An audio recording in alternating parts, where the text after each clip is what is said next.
Hi everybody, I'm Dennis, and today we'd like to give you an amazing inside look into a day in the life of our rescue team, specifically a sea lion rescue.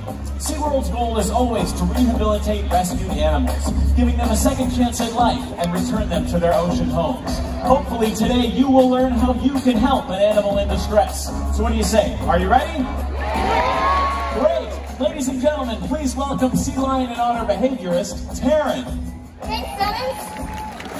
So, as many of you may know, every year SeaWorld comes to the aid of hundreds of marine mammals, birds, and turtles. In fact, in 2019, we rescued over 1,000 marine animals. Thank you. Today, though, we're going to be focusing on sea lions. Some of those rescued are young pups that have a difficult time finding enough food, or they have been abandoned by their mothers. Some are sick, and others have injuries due to being entangled in trash or fishing nets. Again, our goal is always to return those rescued animals back to the ocean once they're healthy, but every once in a while, there's an animal who can no longer survive on its own in the wild due to its illness or injury. And in those rare instances, we work with the National Marine Fisheries Service to find them a forever home at a zoo or a marine park like SeaWorld. Here's one of those stories. Ozzy was rescued in March of 2013. And what's unique about 2013 is we were in the midst of an unusual stranding event. We brought him back to our rescue facility along with hundreds of other animals that year. We progressed him through the rehabilitation process, and we're actually able to return him out to give him a chance at success. Unfortunately, a couple months later, it was determined by the National Marine Fisheries that he was unfit for survival out in the natural habitat. They made the determination to give him a home here at SeaWorld, and today we're fortunate enough to care for him and just have a great chance at life. Ladies and gentlemen, along with California Sea Lion Ozzy, please welcome SeaLion and Otter behaviorist, Jordan. Hey everybody!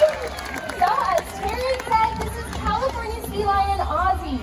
Now Ozzy has grown up a lot since he's made his home here. He's now 7 years old and weighs about 460 pounds. Okay. Now, California sea lions are found all along the Pacific coast of North America, all the way from British Columbia, Canada to Baja, Mexico. A sea lion, just like Ozzy, can eat as much as 25 pounds of herring, capelin, mackerel, and squid every day. Now, here at SeaWorld, we give our animals sustainably fished, restaurant-quality seafood every single day. And today, we are very pleased to announce that Ozzy is healthy and thriving here at SeaWorld. Now, Ozzy's a very special sea lion to me because he's one of the very first animals that I started to work with when I came here to SeaLion and Otter Amphitheater. He was the very first animal that I ever trained a behavior on, and also the very first one that I ever did a show with, so he's a pretty special guy. All right, Ozzy, are you ready to show off? Okay, take it away!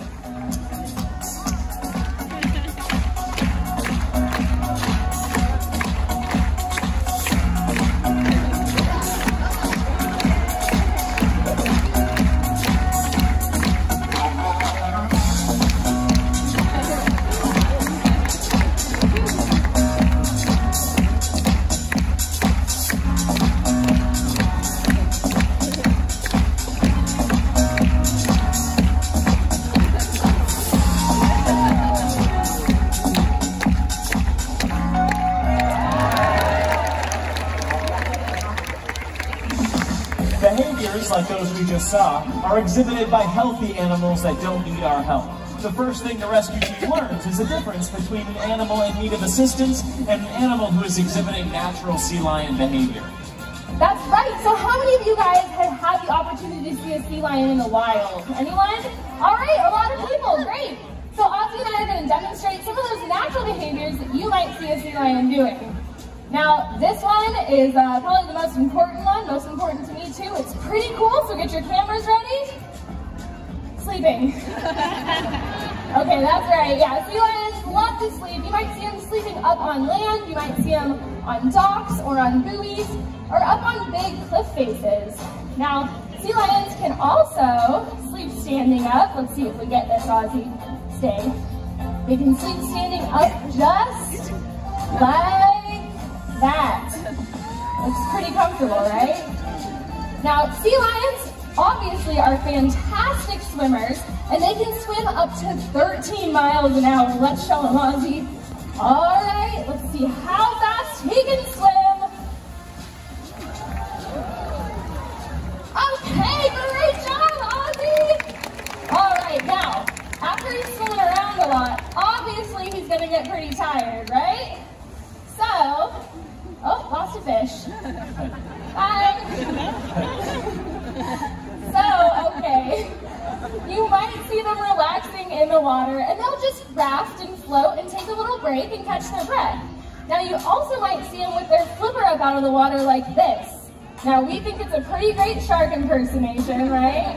Okay, but it actually serves a purpose.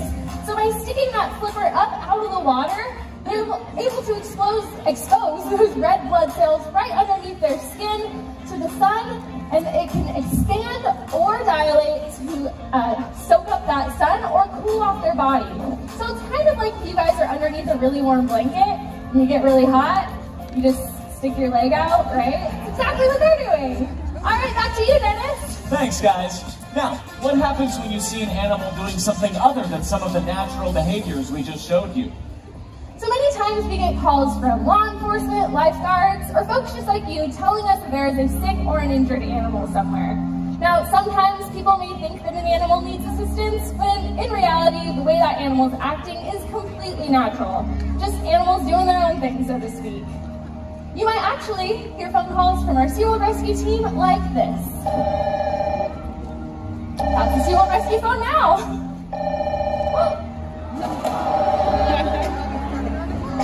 Okay, thank you. That's hot. Our agent spotlight Otter, everybody. SeaWorld Rescue. Hello, SeaWorld. This is Mrs. Burgess, and my husband and I were walking along the La Jolla shores, and we found a sea lion. He was washed up, all alone, and he wasn't moving. Can you come and help? I think he's sick or hurt. Thank you so much for calling. We'll be right out. Remember, do not approach the animal, and we'll come check him out. The SeaWorld Rescue Team has been called to some unusual places to rescue animals, not just the beach. Sea lions have been found in places as diverse as the third floor of a building, a high school cafeteria, a private backyard, and even at a local restaurant in La Jolla called the Marine Room, where the sea lion was found in one of the booths in the dining room. So the team's first job when arriving on scene is to monitor the animal and determine if it actually does need help. Now, if it does, they're then going to assess its location to make sure that it's safe for both the animal and for the team to attempt a rescue. If conditions are safe, they'll then do everything they can to get that animal the help that it needs. All right, Ozzy, this is important. Pretend like you're in need.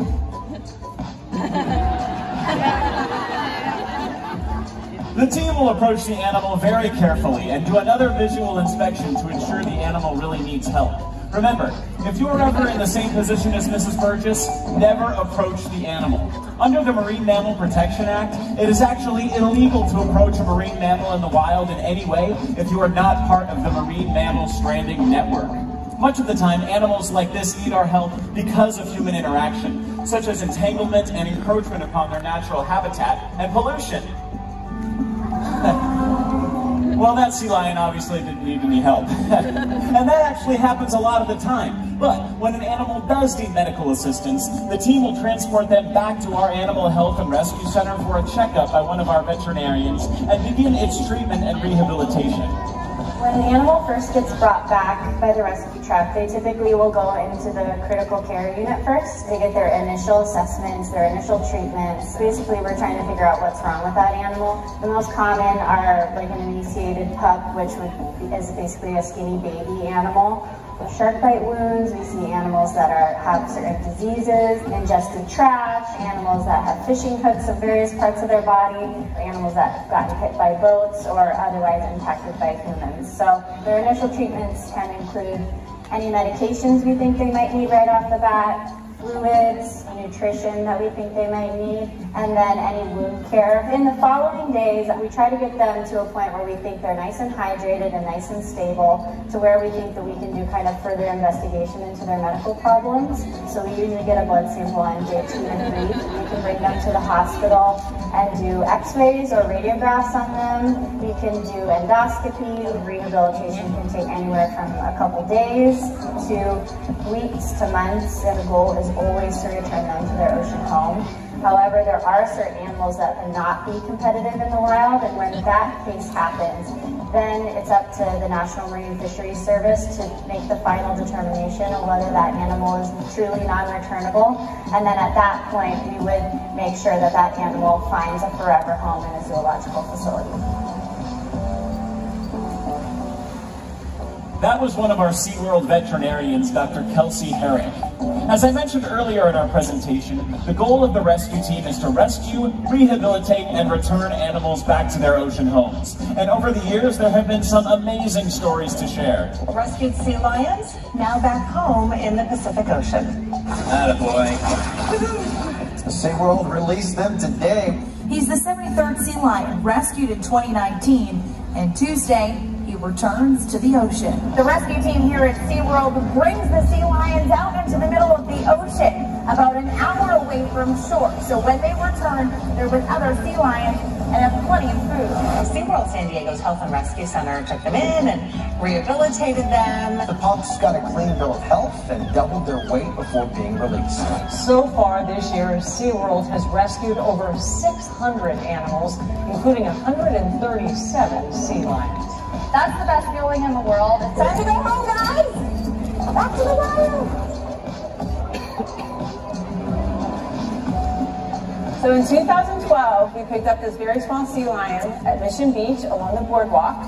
He presented as a normal stranding with like dehydration and being lethargic, kind of malnourishment. We went through the whole rehab process, which took about 5 weeks. He gained a significant amount of weight. We returned him. Later, he showed up in 2 precarious locations.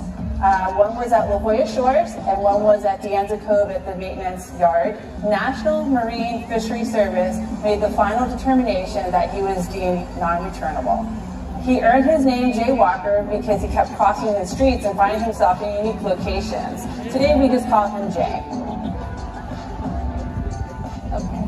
Ladies and gentlemen, it's my pleasure to introduce you to Jay. Okay.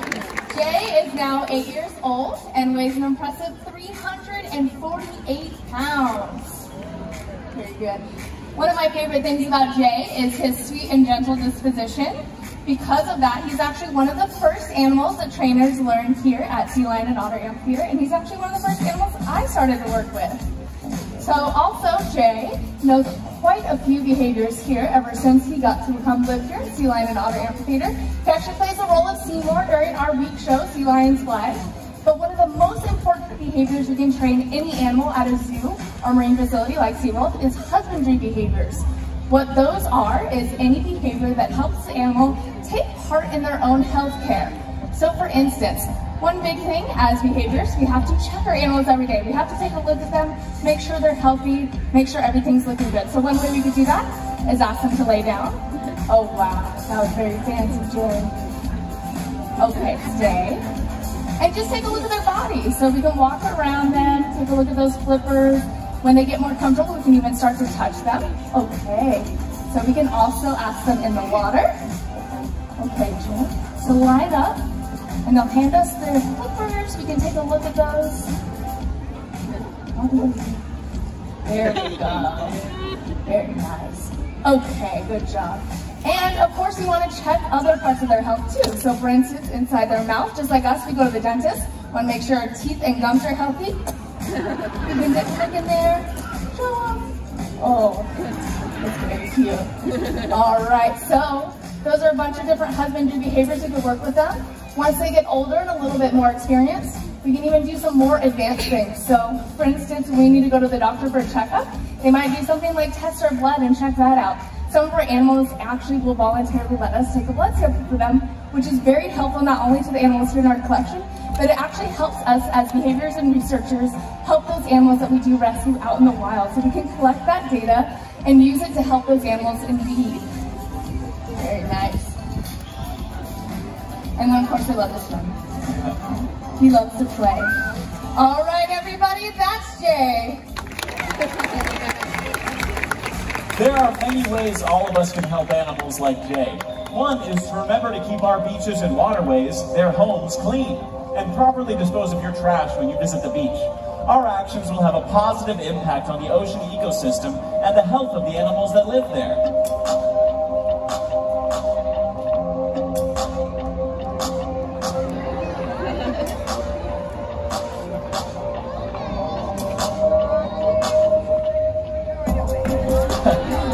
Just like that, it's easy. Everyone can use a reusable water bottle to help reduce their plastic use. SeaWorld is very proud of its rescue program and the over 36,000 animals we've been able to help over the past 55 years. The ability that we all share to help make our ocean and our environment a better place is truly a reason to celebrate.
Your inside look here at SeaWorld Rescue.